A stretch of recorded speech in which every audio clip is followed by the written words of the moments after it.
رسول پاک صلی اللہ تعالیٰ علیہ وسلم کی ایک حدیث میں آپ کے سامنے عرض کرتا ہوں، اخلاص میں کتنی طاقت ہے وہ بتاتا ہوں۔ حضور اکرم صلی اللہ علیہ وسلم فرماتے ہیں، صحیح حدیث ہے یہ، 3 لوگ سفر پر تھے، 3 دوست تھے، یہ تینوں سفر پر تھے اور یہ پہاڑوں کے راستے سے جا رہے تھے۔ ایک پہاڑ کے غار میں ان لوگوں نے پناہ لینے کے لیے تھوڑی دیر آرام کیا اور بارشیں شروع ہو گئیں، طوفانی بارش، اور ایسی بارشیں آئی کہ پہاڑ کے پتھر کھسکنے لگے اور ایک بہت بڑی چٹان کھسک کر کے یہ غار کے منہ پر آ کر گر گئی۔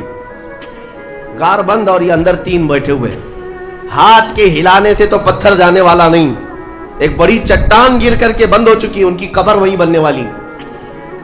3 لوگ ہلا کر کے کیا ہٹا سکتے تھے؟ اب تینوں لوگوں نے کیا کیا؟ میرے آقا صلی اللہ علیہ وسلم فرماتے ہیں تینوں رونے لگے کہ اب ہماری موت یہیں پر ہونے والی ہے، ختم ہے، لیکن اس سے پہلے چلو اللہ کی بارگاہ میں اپنی زندگی کی کوئی ایسی چیز ہو جو تم نے خالص اس کے لیے کیا تھا، اس نیکی کو وسیلہ بنا کر کے دعا کرتے ہیں، دیکھتے ہیں پتھر ہٹتا ہے کیا۔ تو تینوں نے اپنی اپنی زندگی کی ایک ایک چیزیں شمار کرنا شروع کیا۔ توجہ چاہتا ہوں، پہلے ایک بندہ سجدے میں گرتا ہے اور عرض کرتا ہے، مولا تو جانتا ہے میری ایک بوڑھی ماں تھی، ماں کی خدمت بہت کیا کرتا تھا، ماں کی بہت تعظیم کرتا تھا۔ ایک دن رات کو جب میں گھر پہنچا تو میرے پاس صرف 1 روٹی تھی اور تھوڑا سا دودھ تھا۔ میرے گھر کے کئی بچے تھے، بچے بھی بھوکے تھے، لیکن میری ماں بوڑھی تھی، تو میں جب بھی گھر رات کو پہنچتا پہلے اپنی ماں کو کھلاتا، اس کے بعد اپنے بچوں کو کھانا دیتا۔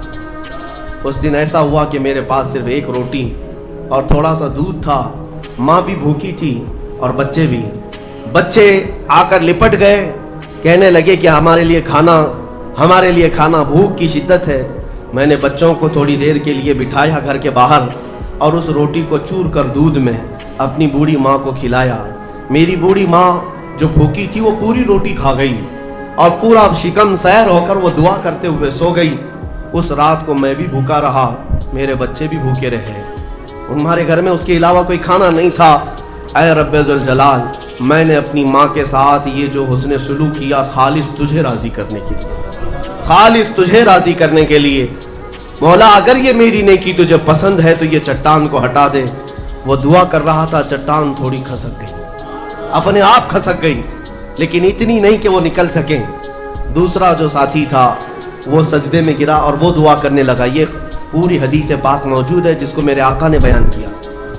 میرے عزیزو، زندگی میں کوئی ایسی چیز ہو جو اللہ کے لیے کیا ہو، پھر دیکھنا زندگی کی مصیبتیں آئیں، اسی نیکی کو تم اللہ کی بارگاہ میں رکھ سکتے ہو۔